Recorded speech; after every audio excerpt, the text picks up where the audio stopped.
Japanese automakers Honda and Nissan have announced plans to join forces. Honda and Nissan announced on Monday that they have formally agreed to hold talks on a possible merger.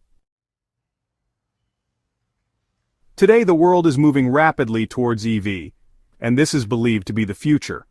But on the other hand, Honda is doing something big behind the scenes which even China and Elon Musk are not aware of. Honda has created an engine that will shake the entire car market. While everyone is running after electric cars, Honda is making a big change, creating a beast that can perhaps change the game forever. Their CEO says that this is a complete revolution which will shake the entire EV world. What if Honda creates an engine that does not need petrol, does not need to be charged, and is even better than electric cars? It sounds great, right? Be patient. This could be the amazing twist that will completely change the future of cars. As we move forward, subscribe to the channel so that you are the first to get information about technology. Before we dive into how Honda flipped the electric vehicle, or EV, world upside down, let's rewind a bit and meet the guy who started it all, Soichiro Honda. Forget fancy suits or corner offices. Soichiro was a hands-on dreamer, always covered in grease and tinkering with machines. Born in 1906, his dad was a blacksmith, so he grew up surrounded by tools, fixing bikes and playing with engines. Speed was his thing, and he had this wild belief that he could create something awesome. He didn't kick things off with flashy cars or motorcycles, though. Nope. His first gig was making piston rings, those little engine parts you'd barely notice.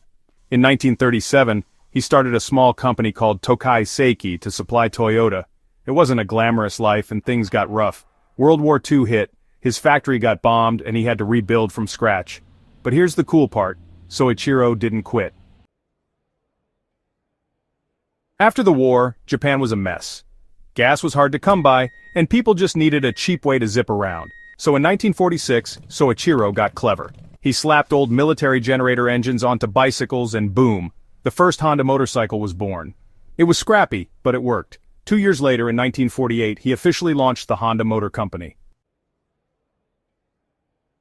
From that rickety motorized bike, Honda took off like a rocket.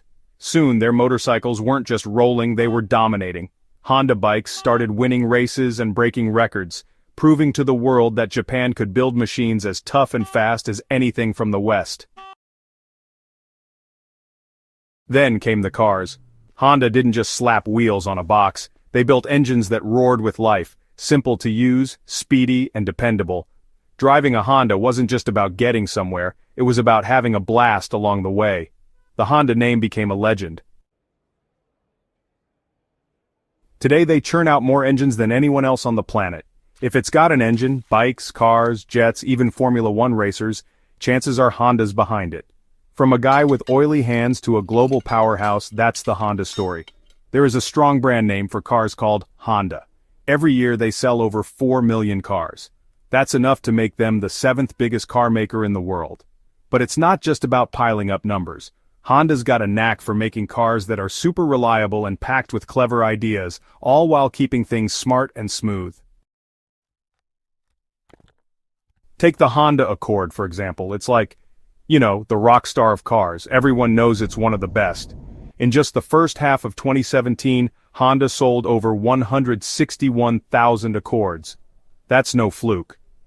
People snap up Hondas because they're the kind of cars you can count on, whether it's your very first ride or the 5th one you've parked in your driveway.